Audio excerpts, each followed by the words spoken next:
രണ്ട് NCPകളും ഒരുമിക്കാനുള്ള തീരുമാനം പ്രധാനപ്പെട്ട നേതാക്കൾ തമ്മിൽ എടുത്തിരുന്നു എന്നാണ് ഇപ്പോൾ രണ്ട് പാർട്ടികളിലെയും നേതാക്കൾ പറയുന്ന പ്രധാനപ്പെട്ട ഒരു കാര്യം.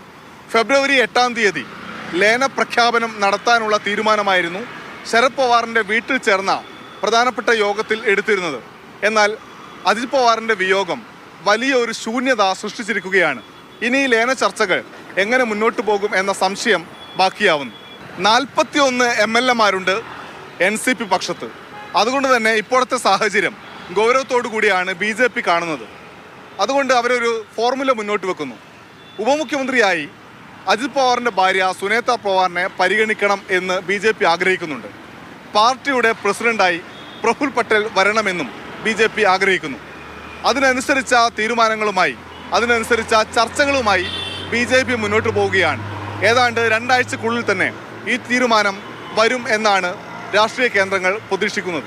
ഇപ്പോഴത്തെ സാഹചര്യത്തെ ശരത് പവാറും സംഘവും എങ്ങനെ നോക്കിക്കാണുമെന്നതാണ് മറ്റൊരു പ്രധാനപ്പെട്ട വിഷയം.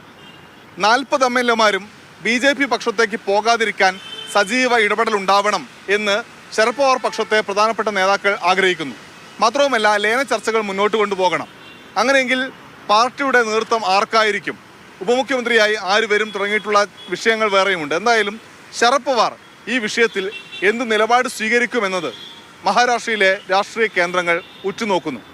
പൂനെയിൽ നിന്ന് ജിഷ്ണു ബാലകൃഷ്ണനൊപ്പം അനൂപ് ദാസ്, മാതൃഭൂമി ന്യൂസ്.